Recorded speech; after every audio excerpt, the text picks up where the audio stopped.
आजपर्यंत रायगड जिल्ह्याच्या पालकमंत्री पदाच्या बाबतीमध्ये बोलत असताना पत्रकारांनी ज्या ज्या वेळेला प्रश्न विचारले त्या वेळेला माझी भूमिका मी स्पष्टपणे सांगितली की म्हणून रामदास भाईंनी देखील भूमिका स्पष्ट केली आहे की होय, रायगड जिल्ह्याच्या पालकमंत्रीपदे भरत शेठ यांनाच मिळालं पाहिजे, अन्य कोणीही पालकमंत्रीवर आम्ही सहन करणार नाही।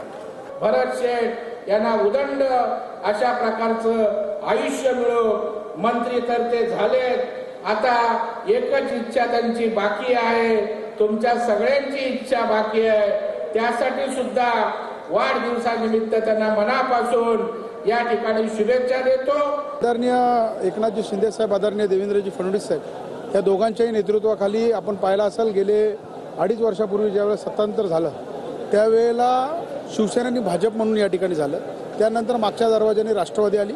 ठीक आहे, आता प्रत्येकाचं लेनदेन असतं, तिथं जर राष्ट्रवादी आमच्यासोबत आले तेव्हा बघू, कारण की राष्ट्रवादी हा नेहमी बैमानीचा पक्ष आहे, हा इमानदारीचा पक्ष नाही आहे आणि भारतीय जनता पार्टी हा नेहमी इमानदारीने आणि शिवसेनेही तशीच इमानदारीने वागणारा पक्ष आहे।